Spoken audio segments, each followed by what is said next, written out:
এই সমস্ত ঘটনার দায় সরকারকে নিতে হবে এবং কোন একটা দুর্ঘটনা, একটা রক্তপাতের ঘটনা তারও সরকার এড়াতে পারবেন না।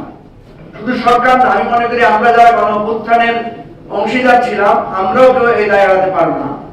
আগামী দিনে মনে রাখবেন 20 হোক 30 বছর 40 বছর পরে হলো যে কোনো দুর্ঘটনা, যে কোনো অন্যায়ের বিচার মুখোমুখি আমাদেরকে হতে হবে। সুতরাং কেউ যাতে কোনো অন্যায়, অত্যাচার, অবিচারের মুখোমুখি আমরা না হই। আরেকটি কথা না বললেই নয়, অনেকে এই ফ্যাসিবাদী গোষ্ঠীর রাজনৈতিক অধিকারের কথা বলেছেন, তাদের নির্বাচনে অংশগ্রহণ নিয়ে কথা বলছেন। আমরা সুস্পষ্ট করে বলতে চাই, সুস্পষ্ট করে, আমরা বাংলাদেশের স্বাধীনতা যুদ্ধ, গণতান্ত্রিক সংগ্রামে অংশগ্রহণকারী আওয়ামী লীগ, ছাত্রলীগের বিচার চাচ্ছি না।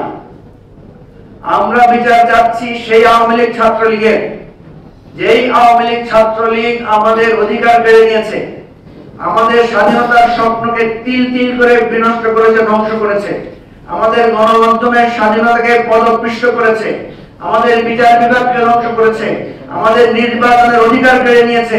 যেই আওয়ামী লীগ, ছাত্রলীগ গণহত্যা চালিয়েছে, লুটপাট করেছে, দেশের টাকা বাধা করেছে, রিজার্ভ লুট করেছে, প্রশ্নপত্র ফাঁস করেছে, মেয়েদের সম্ভ্রমহানি করেছে প্রত্যেকটা ক্যাম্পাসে, ছাত্রদেরকে নৃশংসভাবে হত্যা করেছে, এই গণহত্যাকারী, চোর, টাকা লুটপাটকারী, দেশের স্বাধীনতার স্বপ্নকে ধ্বংসকারী আওয়ামী লীগ, ছাত্রলীগের বিচার আমরা চাচ্ছি এবং তাদের রাজনৈতিক অধিকার আইনের আওতার মাধ্যমে ফয়সালা করার কথা বলছি।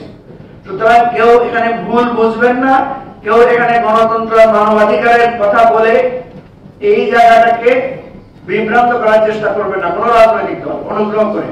কারণ আমরা জানি যারা এগুলো বলছেন তারাই কিন্তু সবচেয়ে বেশি আওয়ামী লীগের অফিস ভাঙচুর করেছেন। যারা আওয়ামী লীগের অধিকারের কথা বলছেন তারাই কিন্তু বিভিন্ন জায়গায় আওয়ামী লীগ, ছাত্রলীগের বাড়িঘর লুটপাট করেছেন। সুতরাং দুই ধরনের কথা বলে রাজনীতিতে ক্রেডিট নেওয়া, নিজেদেরকে জাহির করার চেষ্টা করবেন না। আমরা ঐক্য রাখতে চাই, একটা সামগ্রিক ঐক্যের কথা আমরা থাকি।